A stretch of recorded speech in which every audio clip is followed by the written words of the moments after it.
Inihayag ng Citizens Crime Watch na may malaking epekto sa ekonomiya ng bansa ang insidente ng pagdukot at pagpatay ng isang negosyante sa bansa.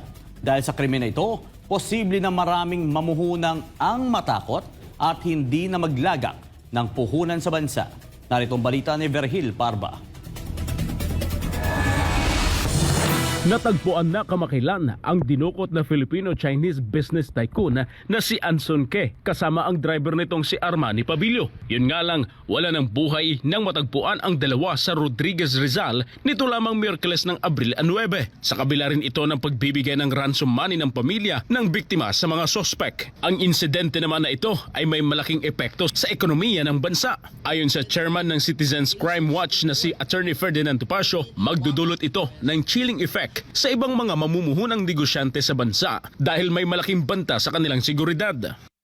Malaki po ang pinsala po niyan sa ating ekonomiya sapagkat kung ang isang taong katulad po ni Ginoong Anson Ke ay maaring madukot, siya po ay may sariling sasakyan, may driver, at siya po naman ay hindi pumupunta sa mga lugar na sasabihin nating mga peligroso. Ngunit gayon pa man siya ay nadukot, pinatutubos at napatay pa kasama ang kanyang driver na nadamay, paano pa po kaya ang mga pangkaraniwang mga mamamayan? Ang pagtaas niya ng kriminalidad sa bansa ay masasalamin din sa uri ng pamumuno ng isang lider. Dahil kung ang lider niya ay may paninindigan sa batas, makikita raw ito pati sa mga mismong mamamayan. Alam niyo po ang dahilan niyan kung bakit tumataas po ang kriminalidad sa atin sapagkat ang leadership po ng kahit anong bansa ay by example. Kapag ang leader po ay mahigpit, matigas, talagang pinatutupad ang batas laban sa mga krimen, susunod po yan, may subliminal effect po yan. At sa mga mamamayan, katulad po ngayon, ako ay nasa Singapore. At dito po sa Singapore, kahit maiwanan nyo yung kahit anong gamit ninyo, ako po ay nakalaglag ng wallet, ngayon lang dito. Ibinalik po kagad nung nakakuha, hinabol pa ako. At dito po, kahit alas 2, alas 3 ng madaling araw, maglakad kayo, wala pong gagalaw sa inyo.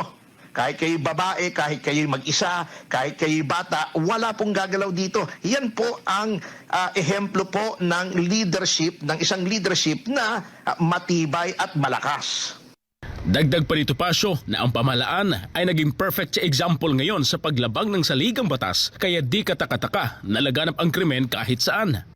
Ngayon po, yung mga tao na nagsisilbi sa ating pamahalaan ay nakikita nyo po kung paano abusuhin, kung paano po ang mga pulis natin.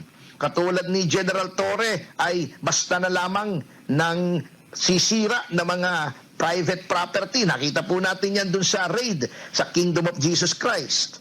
Nakita po natin yung pag-aresto nila ng walang warrant kay dating Pangulong Duterte. Ngayon po, yung mismong hepe ng pulis, ginajustify yung paggamit ng droga. Hindi daw addict kahit gumagamit ng droga. So lahat po yung mga factors na yan, nagtitrickle down po sa mentalidad ng mga tao.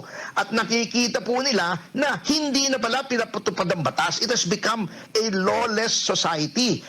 Kaugnay nito, hindi rin maiiwasan ni Topacio na maikumpara ang kapanahunan ng dating Pangulong Duterte kung saan takot ang mga masasamang loob, maging ang mga gumagamit at nagbebenta ng ilegal na droga.